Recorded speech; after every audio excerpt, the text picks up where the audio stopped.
Oi, meus queridos, tudo bem com vocês? Obrigado, meus queridos, por vocês estarem aqui assistindo a mais um vídeo no meu canal. Curtam, compartilhem, deixem seu like, se inscrevam no canal, para que vocês possam me incentivar a fazer novos vídeos para o canal e para ajudar também o canal a crescer, ok? Bem, meus queridos, hoje eu não vou usar o avatar falante que eu sempre uso nos meus vídeos, aquelas loiras lindas, maravilhosas que vocês viram, minhas filhas. Serei eu mesmo que vou falar de temas polêmicos da Bíblia, temas estes que têm acabado com a vida de milhões de pessoas. E como eu já falei em outros vídeos, desculpa o barulho dos carros, porque eu moro perto de uma avenida que é movimentada. Então não liguem se vocês ouvirem algum barulho de carro passando. Faz parte. A minha janela dá bem de frente para a avenida. Então, meus queridos, a Bíblia ela não é um livro de histórias reais, como muitos pensam, como ensinam muitos religiosos e mestres, né? A Bíblia também não é para ser interpretada de uma maneira literal, como muitos fazem. Para muitos fica fácil culpar um Deus externo a elas, com características humanas, pelas barbáries que acontecem no mundo. Isso tira a culpa da responsabilidade do livre-arbítrio que cada um tem de criar sua própria realidade. Todas as histórias da Bíblia são, na verdade, parábolas ou alegorias. Mas talvez você diga, o que é uma parábola, Fran? De modo simples de explicar, uma parábola é uma história com significado oculto, onde é usada figura de linguagem que tem que ser interpretadas pelo seu eu desperto, ou como a Bíblia chama, Espírito Santo. João 16,3 diz, quando vier, porém, o Espírito da verdade, ele vos guiará a toda a verdade. Porque não falará por si mesmo, mas dirá o que tiver ouvido e vos anunciará as coisas vindouras. Efésios no capítulo 5, versículo 13 e 14 diz também, mas todas essas coisas são manifestas, sendo condenadas pela luz, porque a luz tudo manifesta. Por isso se diz, desperta tu que dormes, e levanta-te dentre os mortos, e Cristo te esclarecerá. Esse despertar é o despertar da consciência. Enquanto a consciência não está desperta, a pessoa está como que dormindo ou morta. Esse é o tipo de morte que a Bíblia fala, não da morte do corpo literal. Todos morrem coletivamente em Adão e todos um dia despertarão individualmente como Cristo. 1 Coríntios 15, 22 diz, porque assim como em Adão todos morrem, assim também todos serão vivificados em Cristo. Salmos 82, 7 e 8 diz, eu disse, vós sois deuses, e todos vós, filhos do Altíssimo, todavia morrereis como homens, e caireis como príncipes. Levanta-te, ó Deus, julga a terra, pois tu possuis todas as nações. Caímos como homens, e nos esvaziando da glória, e despertamos como Cristo. Deus caiu como homem e se dividiu em vários níveis de consciência. Isso é bem representado na parábola de um sonho que Jacó teve, no capítulo 28, do 10 ao 14. Diz assim, partiu, pois, Jacó de Berseba a Harã, e chegou num lugar onde passou a noite, porque já o sol era posto. E tomou uma das pedras daquele lugar, e a pôs como seu travesseiro, e deitou-se naquele lugar. E sonhou, e eis uma escada posta na terra, cujo topo tocava os céus. E eis que os anjos de Deus subiam e desciam por ela. E eis que o Senhor estava em cima dela, e disse, eu sou o Senhor Deus de Abraão, teu pai, e o Deus de Isaque. Esta terra que estás deitado, darei a ti e à tua descendência. E a tua descendência será como o pó da terra, e estender-se-á ao ocidente e ao oriente e ao norte e ao sul. E em ti e na tua descendência será bendita todas as famílias da terra. Essa escada representa a consciência eu sou do homem. com seus vários níveis ou estados numa escala infinita ascendente de graus da consciência. Tudo é consciência. O mundo, o universo é mental. Quando olhamos para as pessoas no mundo, que são os descendentes de Jacó, como a areia do pó da terra, quem despertou consciência não vê-los como meros homens, mas como estados de consciência de vários níveis dessa escada de Jacó, todos criando sua realidade. Os anjos que subiam e desciam representam os nossos desejos e sonhos, os desejos e sonhos de cada um de nós. Jacó, quando dorme aqui, representa a humanidade quando cai no sono semelhante à morte. É o mesmo que Adão, que caiu no sono do esquecimento. Gênesis 2:21 diz: Então o Senhor Deus fez cair um sono pesado sobre Adão, e este adormeceu, e tomou uma de suas costelas e selou a carne em seu lugar. Adão também representa a humanidade em seu estado de esquecimento. É quando o homem esquece que ele é Deus. Caímos e morremos coletivamente em Adão e despertamos individualmente em Cristo. Quando Jacó dormiu, Deus revelou verdades do Espírito, as verdades psicológicas, e essas verdades do homem começam a despertar. Jó capítulo 33, versículo 16 diz: Antes Deus fala 1-2 vezes, porém ninguém atenta para isso. E em sonho ou em visões noturnas, quando cai o sono profundo sobre os homens e adormecem na cama, então ele o revela aos ouvidos dos homens. Ele sela a sua instrução. Isso mostra que Deus fala conosco através de sonhos, visões e intuições. A Bíblia é todo simbolismo oculto e é revelada pelo Espírito Santo através de uma visão, de um sonho ou intuições. E vem do nosso interior, não do exterior. Quem ensina as verdades bíblicas de uma maneira literal do exterior são as religiões e seitas. Mas como a consciência tem níveis infinitos, ascendentes, começamos a despertar aos poucos, engatinhando como uma criança. Cada vez mais vamos evoluindo degrau por degrau na escala de Jacó. Como se dá isso? Efésios 5:3 diz: Mas tudo que é exposto pela luz torna-se visível, pois a luz torna visível todas as coisas. A luz aqui, nesse texto, está se referindo à energia do universo. Energia na Bíblia é chamada de luz ou consciência. A consciência, eu sou. É toda a energia que tem no universo. Tudo é energia.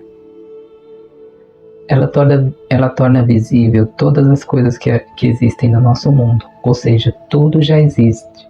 Deus já criou tudo. Tudo já foi criado pela nossa consciência, eu sou. Ela só torna visível os estados de consciências para nós. Ela torna visível o invisível. A Bíblia personifica esses estados de consciência com personagens, dando nome a eles. Por exemplo, o estado de consciência chamado escribas e fariseus hipócritas, descrito na Bíblia. Esse estado de consciência são aquelas pessoas que vivem em função e são governadas pelas aparências externas. Também seguem regras da sociedade em que vivem, com o objetivo em vão de serem bem vistos pelos homens. Só quem entra nesse nível de consciência é quem está dormindo profundamente ainda em Adão. Ainda nem viu a escada de possibilidades que Jacó viu. Querem fazer a purificação no exterior deles, dos outros. São as seitas e grupos religiosos ocultos, fechados, que acreditam num Deus separado deles. E acredita também que causas e fenômenos no mundo são externas a eles. Na verdade, são eles mesmos que causam esses fenômenos e causas externas. Mateus 23, 25, 26 diz: Ai de vós, escribas e fariseus hipócritas, limpais o exterior do copo e do prato, mas o interior está cheio de rapina e de intemperança. Eu cego, limpa primeiro o interior do copo e do prato, para que também o exterior fique limpo. Você pode herdar o cristianismo ou achá-lo fora em algum templo religioso, mas adotá-lo à medida que ele entra numa convicção de que ele é no seu interior. Vou repetir. Você pode herdar o cristianismo ou achá-lo fora em algum templo religioso, mas adotá-lo à medida que ele entra na sua convicção de que ele é no seu interior, dentro de você, não fora. Você se limpa por dentro e com isso você se torna mais nobre e isso se exterioriza para fora do seu mundo, criando a sua realidade. Reconheça que todos os fenômenos e manifestações que aparecem na sua vida vêm de dentro, vêm da sua consciência. A sua consciência eu sou. João 6,44 diz: ninguém pode vir a mim se o Pai que me enviou não o atraia. E eu ressuscitarei no último dia. Ou seja, nenhuma manifestação vem até você a menos que a sua consciência eu sou atraia. Você e só você é o responsável pelas manifestações que acontecem na sua vida. Não importa se são boas ou ruins ou indiferentes. Nós e somente nós criamos a nossa realidade com o que pensamos, falamos, imaginamos e sentimos. Tudo vem de dentro para fora. O que nos prejudica ou nos abençoa vem de dentro de nós. Se queremos mudar por fora, temos que primeiro limpar por dentro. Assim como Jesus falou, limpa o prato por dentro e será limpo por fora. Deuteronômio 30:19 diz: os céus e a terra tomou-os por testemunha contra vós, de que pus diante de vós a vida e a morte, a bênção e a maldição. Escolhe, pois, a vida, para que tu fiques vivo, tu e tua descendência.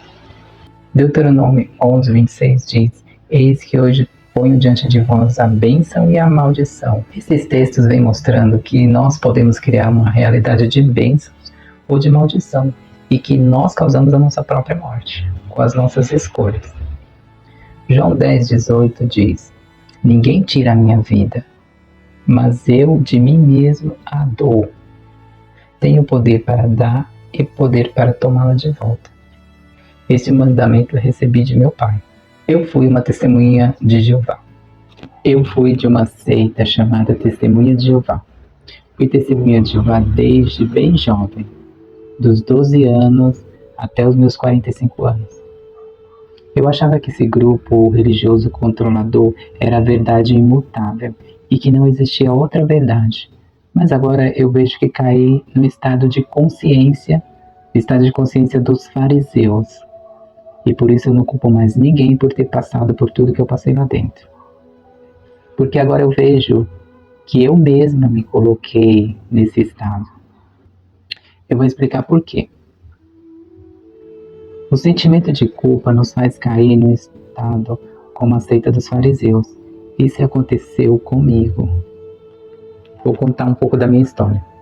Desde bem jovem, por causa da sociedade e das religiões equivocadas, que ensinam a verdade de uma maneira literal, eu não me aceitava e me punia por causa da minha natureza homossexual. Eu sempre me apaixonei por homens e nunca me apaixonei por mulheres. E eu não aceitava isso.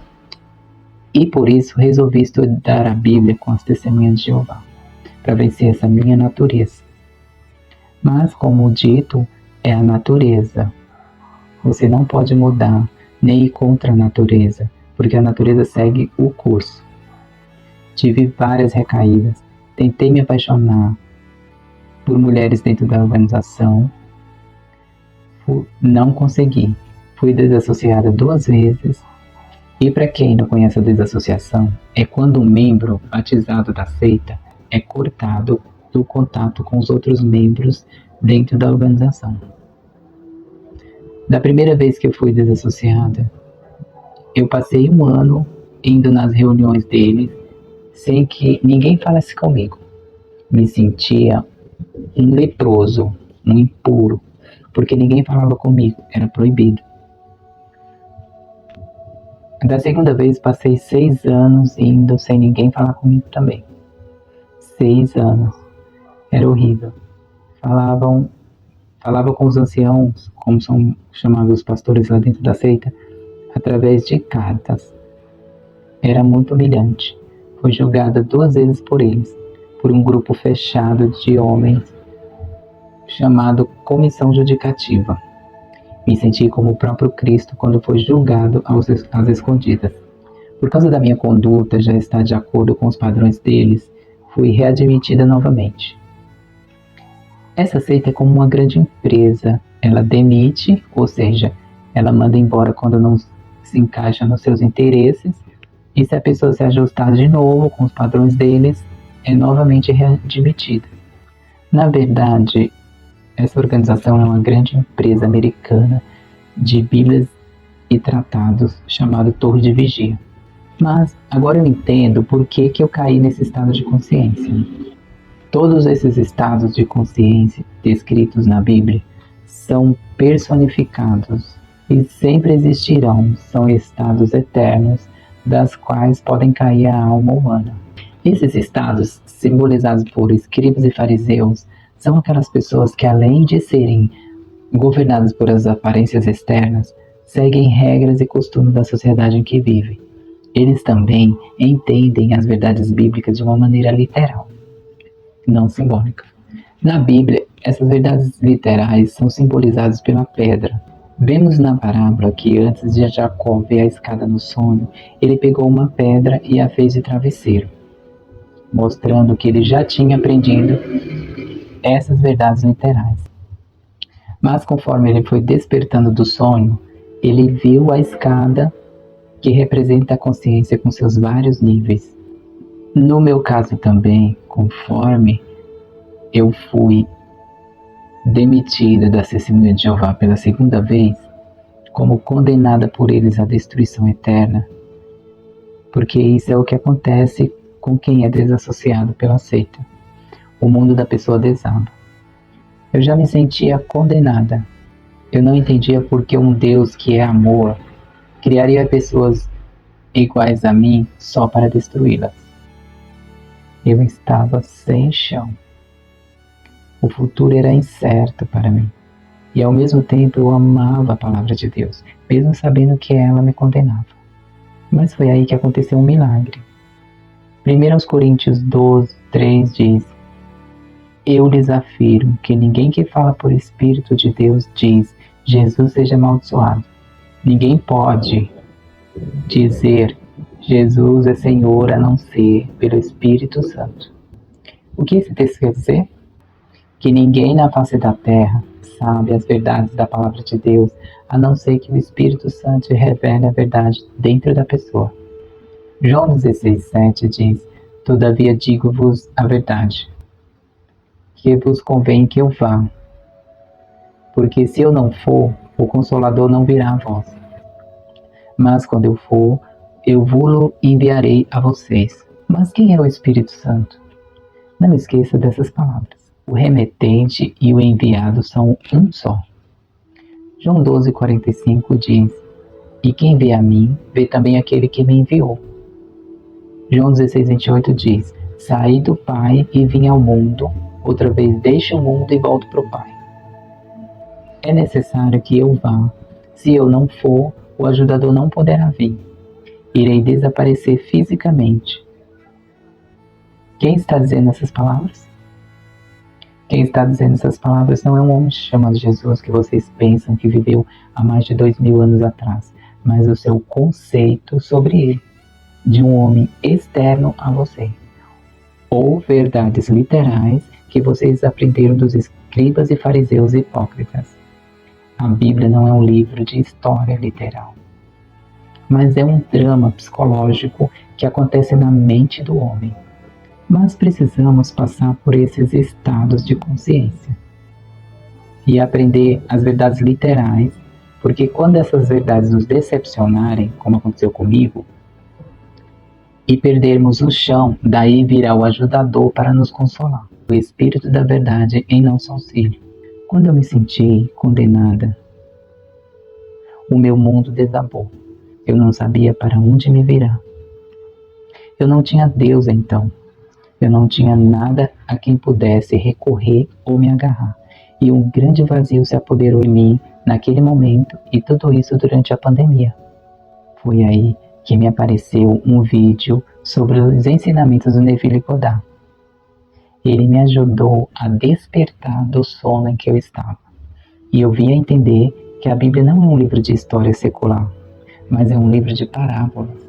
E que Jesus, o Jesus histórico de 2000 anos atrás, que as religiões pregam, não era externo a mim, mas está dentro de mim.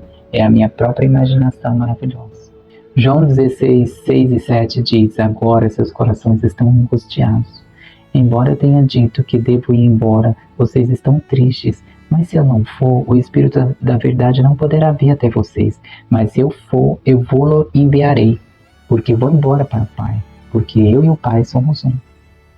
João 14, 19 e 20 também diz: ainda um pouco e o mundo não me verá mais, mas vós me vereis, porque eu vivo e vós vivereis.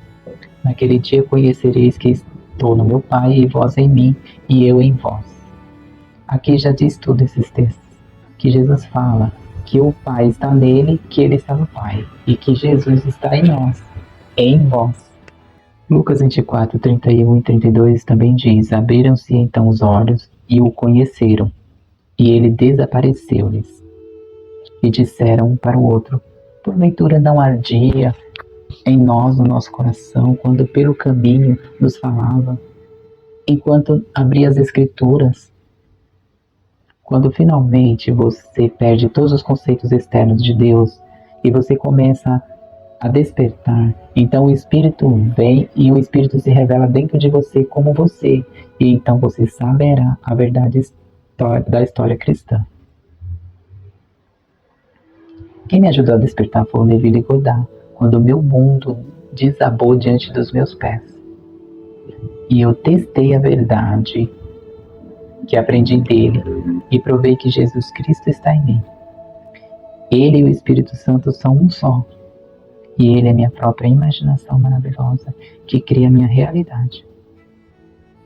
Atos 1, 10 e 11 também diz: ficaram com os olhos fixos no céu enquanto ele subia. E de repente 2 homens vestidos de branco se puseram ao lado deles e lhes disseram: Galileus, por que vocês estão olhando para o céu? Este mesmo Jesus que dentre vocês foi elevado ao céu, voltará da mesma forma que viram subir. Ele vai embora como crença externa, literal, e volta como Espírito Santo e revela que Jesus Cristo é sua própria imaginação maravilhosa, que cria sua realidade. 2 Coríntios 13, 5 diz: examinai-vos a vós mesmos se permaneceis na sua fé. Provai-vos a vós mesmos, ou não sabeis quanto a vós mesmos que Jesus Cristo está em vós? Se não é que já estáis reprovados. O que esse texto quer dizer? Que Jesus Cristo está em vós. Não existe um Salvador fora de você. Ele é sua própria imaginação maravilhosa. Portanto, meus queridos, não acreditem no que aparece diante dos seus próprios olhos. Tudo nesse mundo pode ser mudado. Confie na sua imaginação maravilhosa, Jesus. Se você não está contente com o estado que você se encontra agora, mude-o imaginando um estado melhor e mais elevado para você. Foi aí que eu me deparei com a escada de Jacó, a escada de infinitas possibilidades, em níveis cada vez mais elevados de consciência. E eu estou subindo degrau por degrau. Bem, meus queridos, eu vou ficando por aqui, porque o vídeo já está um pouco longo. Deixe seu like, se inscreva no canal, compartilhe esse vídeo para ajudar mais pessoas a despertar a consciência. E obrigado por terem assistido até aqui. Um beijo.